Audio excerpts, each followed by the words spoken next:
Física avançada. Física nuclear. Transmutações naturais.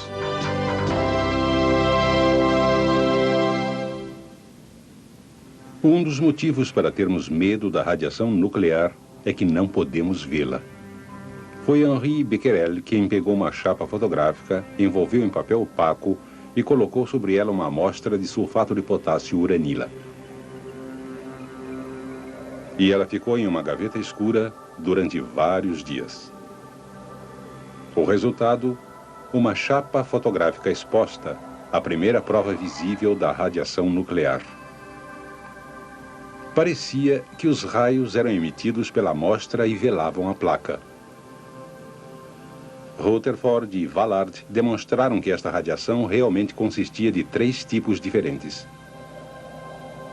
radiação alfa, beta e gama. A diferença entre elas é seu poder de penetração.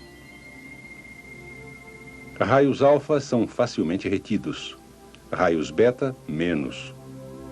E os raios gama têm um grande poder de penetração. Os pesquisadores logo encontraram outras diferenças. Quando uma amostra radioativa era exposta a um campo magnético, o padrão resultante mostrou que cada uma das 3 formas de radiação tinha uma carga elétrica diferente. Finalmente, um raio alfa foi identificado como o núcleo de um átomo de hélio. A radiação beta, um fluxo de elétrons. E os raios gama, fótons de radiação eletromagnética. Mas isso não desvendou todo o mistério que envolvia a radioatividade. O que acontece à substância que emite esta radiação? Os primeiros a sugerir um processo denominado decaimento radioativo foram Ernest Rutherford e Frederick Soddy.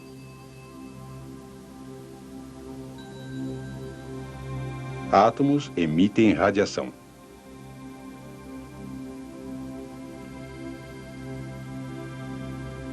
Nesse processo, são transformados espontaneamente em átomos de novos elementos. Essa transformação de um elemento em outro, denominada transmutação, tinha preocupado os alquimistas da Idade Média. Rutherford e Soddy alegaram que a transmutação ocorria naturalmente durante o decaimento radioativo. Para explicar esse processo, precisamos examiná-lo no nível atômico. Quando a radiação foi descoberta, o átomo foi considerado uma esfera que continha cargas positivas e negativas. Os avanços na compreensão da radioatividade acompanharam os do conhecimento do átomo. Rutherford sugeriu que a massa do átomo estava concentrada em um espaço muito pequeno, denominado núcleo, que era carregado positivamente. Durante a década dos 30, cientistas perceberam que o núcleo consistia de partículas carregadas positivamente, denominadas prótons, e partículas neutras, denominadas nêutrons. Era o número de prótons que determinava a identidade do átomo.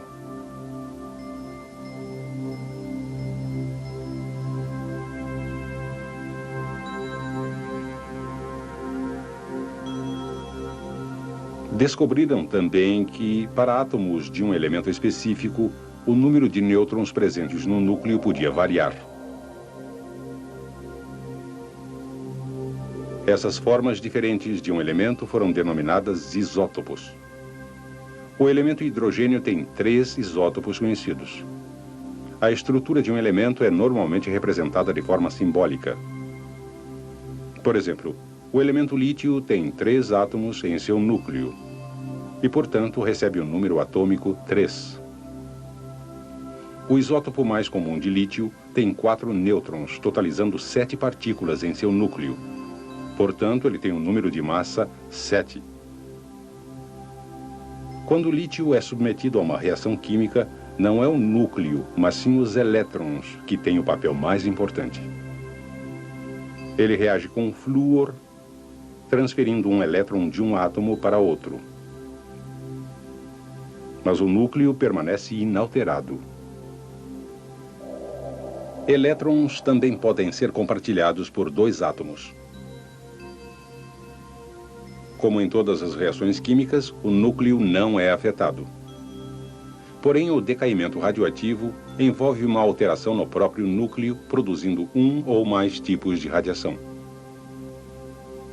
Consideremos o radônio-212 com 86 prótons e 126 nêutrons. Quando este átomo passa por um decaimento radioativo, uma partícula alfa é ejetada, produzindo uma grande alteração no núcleo.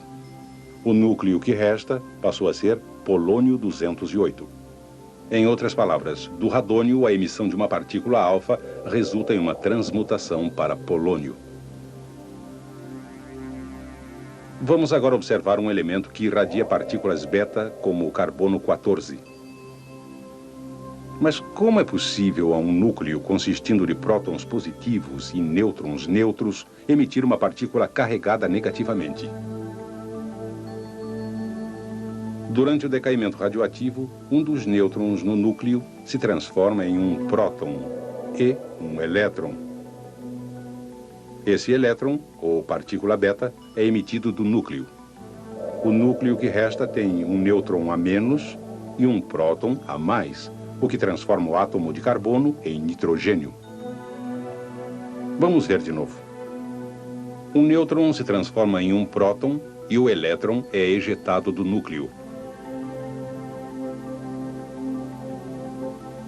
A terceira forma, a radiação gama, pode ocorrer sozinha, mas acontece com maior frequência junto com a radiação alfa ou beta. O isótopo fósforo 34, por exemplo, é radioativo. Quando sofre decaimento radioativo, libera uma partícula beta e um fóton de radiação gama, deixando para trás um novo núcleo, que é um isótopo de enxofre. Quando Becquerel descobriu a radioatividade, teve a impressão de que a radiação era emitida a uma taxa constante. Mas uma observação cuidadosa mostrou aos cientistas que a intensidade da radiação declina gradualmente após um período de tempo. Se examinarmos uma amostra do gás radônio-212, podemos ver como e por que isso acontece. Quando o radônio-212 sofre decaimento alfa, o resultado é polônio-208. Durante o período de 24 minutos, metade dos núcleos de radônio-212 sofre decaimento radioativo.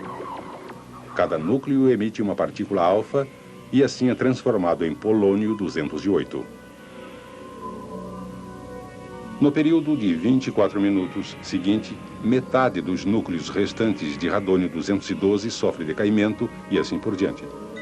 Em outras palavras, durante cada período de 24 minutos, metade do radônio-212 restante sofre decaimento radioativo. Por esse motivo, dizemos que o radônio-212 possui uma meia-vida de 24 minutos. Um gráfico mostrará que a atividade diminui à medida que o tempo passa. Durante cada intervalo de 24 minutos, a quantidade de radiação emitida pela amostra cai pela metade.